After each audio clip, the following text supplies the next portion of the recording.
ये है प्रश्न संख्या 61 और प्रश्न यहाँ पर ये कह रहा है कि चीन तुल्य जलवायु के निर्माण हेतु निम्नलिखित परिस्थितियों में से कौन सी उत्तरदायी है। नीचे दिए गए कूट का प्रयोग करके यहाँ पर आपको सही उत्तर बताना है कि चीन तुल्य जो जलवायु होती है और उस जलवायु का जो निर्माण होता है उसके लिए कौन से कारक या परिस्थिति इसमें उत्तरदायी है।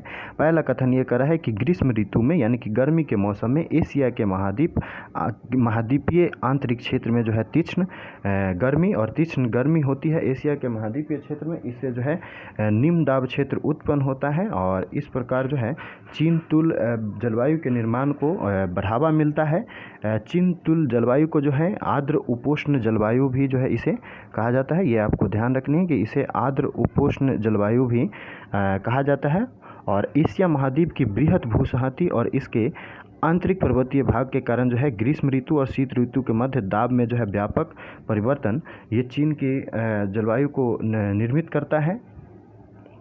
और इस प्रकार जो है पहला कथन यहाँ पर सही है, पहला कथन सही है तो विकल्प डी गलत हो जाएंगे, विकल्प बी गलत हो जाएंगे। दूसरा कथन ये कह रहा है कि शीत ऋतु में मंगोलिया और साइबेरिया के ठंडे आंतरिक क्षेत्रों और गर्म प्रशांत तट के मध्य उच्च दाब प्रवणता, तो यहाँ पर दूसरा कथन भी सही है। शीत ऋतु में मंगोलिया और साइबेरिया के ठंडी आंतरिक भागों और अपेक्षाकृत गर्म प्रशांत तटभूमि के मध्य उच्च दाब प्रवणता निर्मित हो जाती है। साथ ही ध्रुवीय महाद्वीपीय वायुराशि उत्तर पश्चिम मानसून के रूप में बाहर की ओर प्रवाहित होती है, जिससे कुछ क्षेत्रों में पवनाभिमुख ढालों पर अल्प वर्षा और अत्यधिक हिमपात होता है। इसलिए जो है दूसरा कथन यहाँ पर सही है और दूसरा कथन सही है तो यहाँ पर विकल्प सी जो है इसका सही उत्तर होगा। 1, 2 दोनों कथन सही है। अब बात कर लेते हैं अगले प्रश्न की। तो अगला प्रश्न है प्रश्न संख्या 62 और प्रश्न ये कह रहा है कि निम्नलिखित में से कौन सा कृषि वानिकी का जो है उपयुक्त वर्णन करता है। और यदि आपको कृषि वानिकी के बारे में पता हो तो आप जरूर इस प्रश्न का उत्तर दे सकते हैं। पहला प्रश्न ये कह रहा है कि सार्वजनिक भूमि जैसे कि जिसमें चारागाह और मंदिर की भूमि और सड़क किनारे के आदि इन जगहों पर जो है वृक्षारोपण, तो क्या ये कृषि वानिकी का एग्जाम्पल है? तो बिल्कुल नहीं। दूसरे कथन की बात करें तो सार्वजनिक एवं निजी भूमि पर वृक्षारोपण और प्रबंधन, क्या ये कृषि वानिकी के उदाहरण है? तो दूसरा कथन भी यहाँ पर दूसरा विकल्प भी सही नहीं है। तीसरे विकल्प की बात की जाए तो तीसरा विकल्प कह रहा है कि कृषि योग्य भूमि पर वाणिज्यिक और गैर वाणिज्यिक परियोजनाओं हेतु वृक्षारोपण, तो यहाँ पर तीसरा विकल्प भी सही नहीं है। चौथा विकल्प ये कह रहा है कि बंजर भाग सहित एक ही भूमि पर वृक्षारोपण और कृषि फसलें उगाना, तो ये जो है कृषि वानिकी के अंतर्गत आता है। और इस प्रकार जो है चौथा विकल्प जो है डी विकल्प जो है इसमें इसका सही उत्तर है।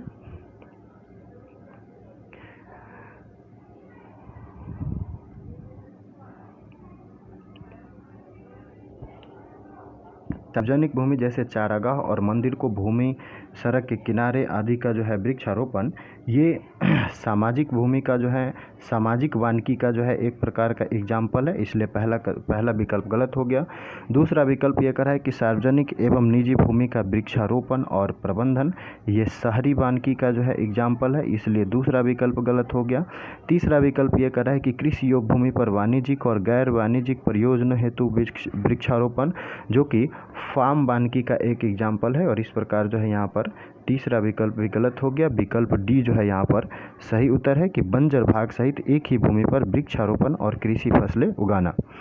अब बात करते हैं अगले प्रश्न की। तो अगला प्रश्न है प्रश्न संख्या 63 और प्रश्न यहाँ पर ये कह रहा है कि ये चिकनी अंडाकार कटक जैसी निक्षेपणात्मक यानी कि जमा होने वाली आकृतियाँ है जो मुख्य रूप से वज्री और रेत के साथ हिमगुलास मृत्तिका से निर्मित होती है। हिमनद का अभिमुख छोर और पृष्ठ छोर की तुलना में खुरदुरा और तीक्ष्ण ढाल युक्त होता है और इनके द्वारा हिमनदीय गति की दिशा इंगित की जाती है। उपयुक्त गद्यांश में निम्नलिखित में से किस भू आकृति का जो है वर्णन किया गया है? और यहाँ पर भू आकृति विज्ञान से जो है क्वेश्चन पूछा गया है, तो किस भू आकृति का जो है यह उपयुक्त वर्णन कर रहा है? तो क्या हिमोड का वर्णन कर रहा है? हिमोड जो है ये हिमगुलास मृत्तिका से तो निर्मित होती है, ये बात सही है, बट ये हिमनदीय गति की दिशा को इंगित नहीं करती, इसलिए पहला विकल्प जो है यहाँ पर गलत हो जाएगा। दूसरा कह रहा है एस्कर, और एस्कर जो होते हैं ये स्तरीकृत रेत, बजरी और बृहद शिलाखंडों व निपिंडों जैसी अत्यंत मोटी सामग्रियों के लंबे वक्राकार कटक है, और इसलिए दूसरा विकल्प भी जो है यहाँ पर सही नहीं है। तीसरा कह रहा है ड्रमलिन। तो ड्रमलिन की बात की जाए तो ड्रमलिन जो है ये हिमनद द्वारा निक्षेपणात्मक भू-आकृतियाँ होती हैं और ये हिमनद मृत्तिका की अंडाकार समतल कटकनुमा आकृतियाँ है जिससे रेत और बजरी के ढेर होते हैं इसमें। और ड्रमलिन के लंबे भाग हिमनद के प्रवाह की दिशा में समानांतर होते हैं। ड्रमलिन का हिमनद सम्मुख भाग स्टॉस कहलाता है जिसकी ढाल पुच्छ की अपेक्षा तीव्र होती है। इसका अग्रभाग या स्टॉस भाग प्रवाहित हिमखंड के कारण तीव्र हो जाता है। ड्रमलिन द्वारा जो है हिमनद प्रवाह की दिशा इंगित की जाती है, इसलिए जो है यहाँ पर तीसरा विकल्प जो है सही है कि यह ड्रमलिन के बारे में उपयुक्त गद्यांश में जो है चर्चा की गई है। सिरटेड कटक की बात करें तो सिरटेड कटक जो है ये हिमनदों द्वारा निर्मित निक्षेपणात्मक नहीं अपरदनात्मक भूमि है और इस प्रकार जो है ये विकल्प सी जो है यहाँ पर सही उत्तर है। अब बात करते हैं अगले प्रश्न की। तो अगला प्रश्न है प्रश्न संख्या 64 और प्रश्न यहाँ पे ये कह रहा है निम्नलिखित कथनों पर विचार कीजिए और बताना है कि उपयुक्त में से जो है कौन सा कथन सही है।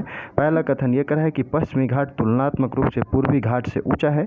तो ये बात बिल्कुल सही है क्योंकि पश्चिम से होने वाली जितनी भी नदियाँ निकलती हैं वो बंगाल की खाड़ी में पूरब की तरफ गिरती है और इस बात से समझ सकते हैं कि पश्चिमी ढाल जो है बड़ा है। इस प्रकार पहला ऊंचा जो है और इस प्रकार पहला कथन सही है। पहला कथन सही है तो विकल्प डी जो है यहाँ पर गलत है। दूसरा कथन ये कह रहा है कि पश्चिमी घाट पूर्वी घाट की तुलना में पश्चिमी घाट में पूर्वी घाट की तुलना में निरंतरता कम है। तो क्या पश्चिमी घाट की तुलना में पूर्वी घाट में निरंतरता कम है? तो बिल्कुल यहाँ पर गलत है। पश्चिमी घाट में जो है निरंतरता अधिक है जबकि पूर्वी घाट में निरंतरता कम है क्योंकि यहाँ जो है नदियों ने जो है इनके स्थलों को जो है काट दिया है और इस प्रकार जो है ये ऊपर काबर भूमि है और इस प्रकार दूसरा कथन जो है इसमें गलत है। दूसरा कथन गलत है तो विकल्प बी और ए गलत हो जाएगा। विकल्प सी जो है यहाँ पर सही उत्तर है यानी कि कथन 1, 3 सही है। तीसरा कथन ये कर रहा है कि पश्चिमी घाट की औसत ऊंचाई उत्तर से दक्षिण की ओर बढ़ती है। तो उत्तर से दक्षिण की ओर जो है पश्चिमी घाट की औसत ऊंचाई बढ़ती है और इस प्रकार तीसरा कथन जो है यहाँ पर सही है। 1, 3 कथन जो है यहाँ पर सही है। विकल्प बी जो है यहाँ पर इसका सही उत्तर होगा। अब बात करते हैं अगले प्रश्न की। तो अगला प्रश्न है प्रश्न संख्या 65 और प्रश्न यहाँ पे ये कर रहा है कि पश्चिमी तटीय मैदानों के संदर्भ में निम्नलिखित कथनों में से कौन सा यहाँ पर सही है। वो नीचे दिए गए कूट का प्रयोग करके सही उत्तर जो है इसमें आपको चुनना है। और पहला कथन ये कर रहा है कि इनका विस्तार 5 भारतीय राज्यों में है। तो पहला कथन जो है यहाँ पर गलत हो जाएगा। इसका विस्तार जो है 5 भारतीय राज्यों में है जो कि गलत है। पश्चिमी तटीय मैदान के विस्तार की बात की जाए तो भारतीय राज्यों में जो पश्चिमी तटीय मैदानों का विस्तार है जो कि यहाँ पर सही है। 5 भारतीय राज्यों में जो है इसका विस्तार है। इसमें शामिल है महाराष्ट्र, उसके बाद गोवा, फिर कर्नाटक, फिर केरल और एक गुजरात। इस प्रकार जो है 5 भारतीय राज्य में जो है पश्चिमी तट शामिल है और ये जो है यहाँ पर पहला कथन जो है यहाँ पर सही है।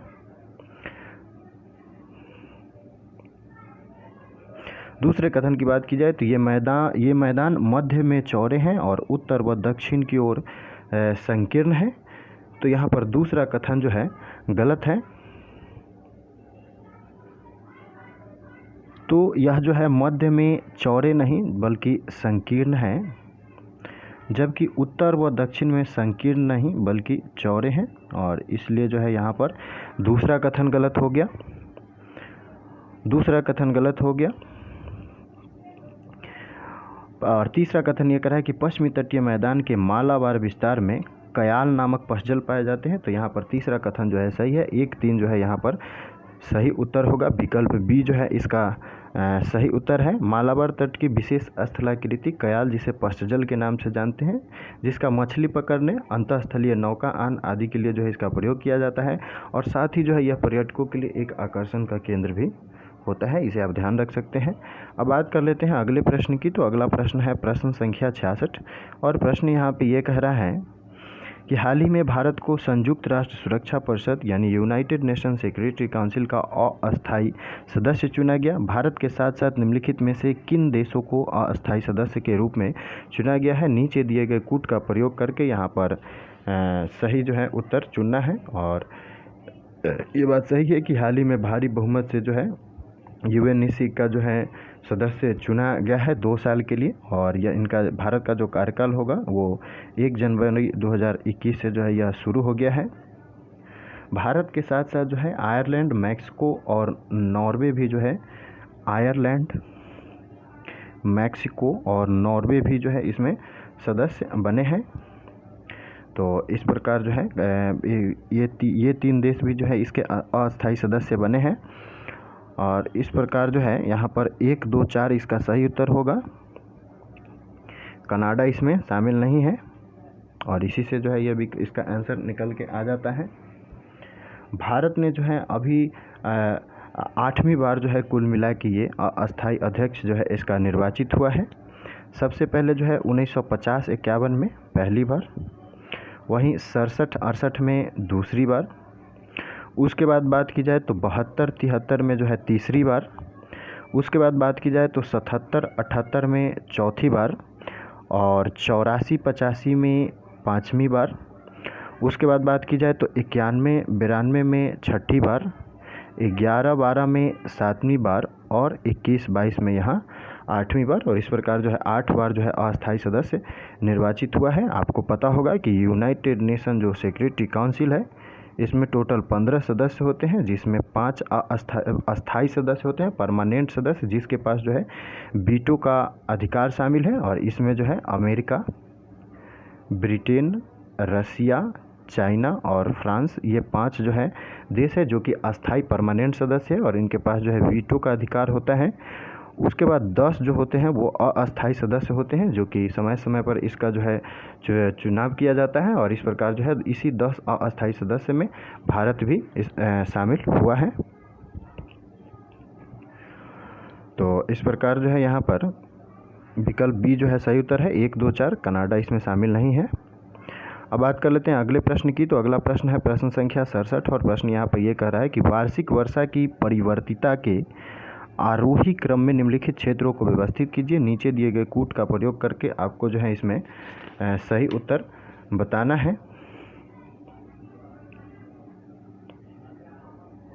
तो सबसे अधिक वर्षा जो है आरोही क्रम में इसे बताना है। एक कम परिवर्तिता जो होती है वो पश्चिमी घाट में, जो कि 25% से भी कम होती है।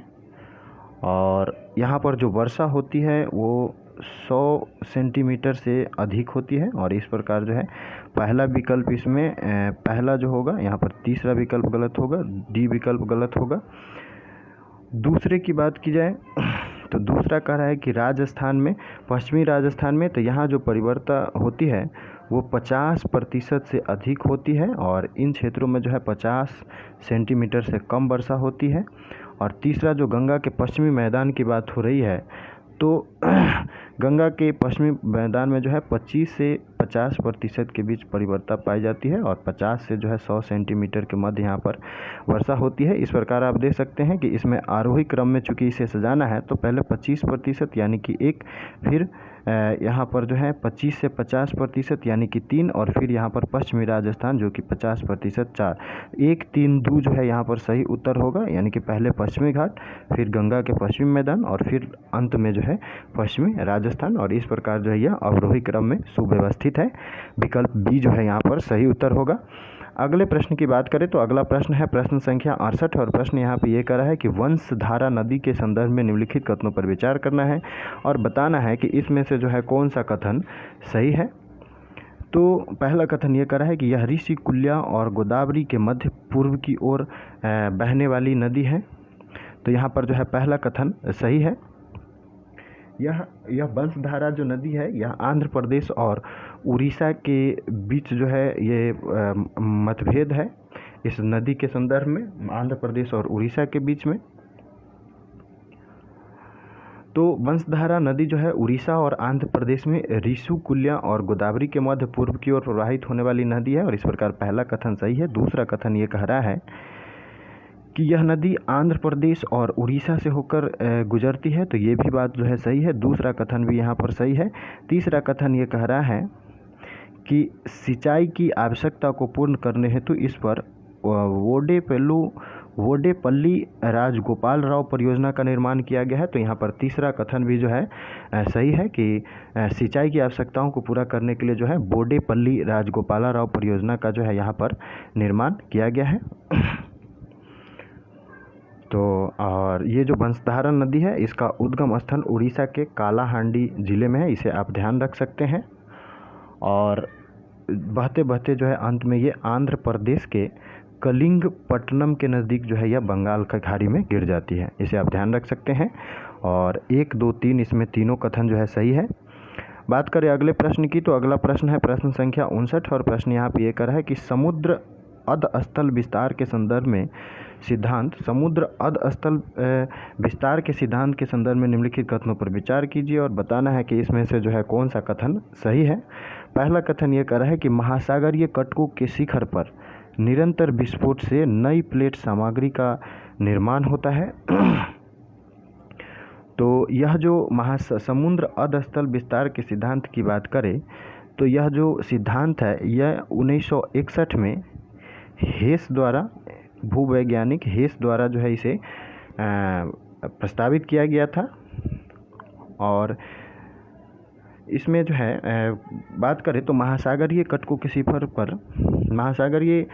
के शीर्ष पर लगातार ज्वालामुखी उद्भोदन से महासागरीय परपट्टी में विदारण होता है और नया लावा इस दरार को भरकर महासागरीय परपट्टी को दोनों ओर धकेलता है और इस प्रकार समुद्र स्थल का जो है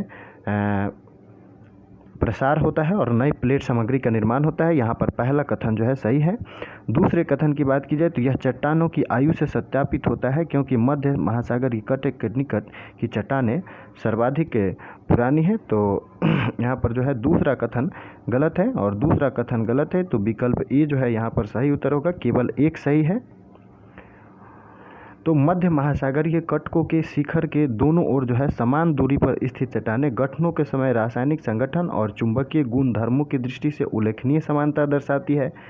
मध्य महासागरीय कटकों के निकट की चट्टानों में सामान्य ध्रुवीयता होती है और वे नवीनतम होती हैं और शिखर से दूर जाने पर चट्टानों की आयु जो है बढ़ती है। तो इस प्रकार जो है ये नवीनतम होती है। तो यहाँ पर पुरानी दिया गया है जो कि गलत है और विकल्प ए जो है यहाँ पर सही उत्तर है। बात करें अगले प्रश्न की, तो अगला प्रश्न है प्रश्न संख्या 30 और प्रश्न यहाँ पे ये कह रहा है कि निम्नलिखित में से किस भूवैज्ञानिक घटना ने प्रायद्वीपीय भारत की वर्तमान जल अपवाह प्रणाली का आकार दिया। निम्नलिखित में से निम्नलिखित कूट का प्रयोग करके यहाँ पर जो है सही उत्तर चुनना है। पहला कथन ये कह रहा है कि प्रायद्वीप के पश्चिमी पार्श्व का जलमग्न होना, प्रायद्वीप के पश्चिमी पार्श्व का जलमग्न होना, तो और हिमालय का उत्थान। और तीसरा कथन ये कर रहा है कि उत्तर पश्चिम से दक्षिण पूर्व दिशा में प्रायद्वीपीय खंड का आंशिक झुकाव। तो यहाँ पर तीनों कथन जो है सही है। अतीत की 3 प्रमुख भूगर्भीय घटनाओं ने प्रायद्वीपीय भारत के वर्तमान जल अपवाह प्रणाली को आकार दिया। सबसे पहले की बात करें तो प्रायद्वीपीय के पश्चिमी पार्श्व भाग का अवतलन होने से यह प्रारंभिक टर्सरी काल के दौरान समुद्र के नीचे जलमग्न हो गया और आमतौर पर इसे मूल जल संभर के दोनों ओर नदी की सममित योजना को अस्त व्यस्त कर दिया। दूसरे की बात करें तो प्रायद्वीपीय खंड के उत्तरी पार्श्व भाग का अवतलन होने से हिमालय में उथल पुथल हुई और उसके परिणाम स्वरूप भ्रंश दोनियों का निर्माण हुआ। नर्मदा और तापी जो है भ्रंश दोनियों से होकर प्रवाहित होती है और मूल दरारों में अपनी अपरत सामग्रियों को भर देती है, इसलिए इन नदियों में जलोढ़ और डेल्टाई निक्षेप नहीं होते, इसका अभाव होता है। और तीसरा ये कह रहा है कि उसी अवधि के दौरान प्रायद्वीपीय खंड के उत्तर पश्चिम से दक्षिण पूर्व दिशा की ओर आंशिक झुकाव ने संपूर्ण जल अपवाह प्रणाली को बंगाल की खाड़ी की ओर उन्मुख कर दिया और इस प्रकार तीसरा कथन भी सही है। 1, 2, 3 तीनों विकल्प जो है इसमें सही है।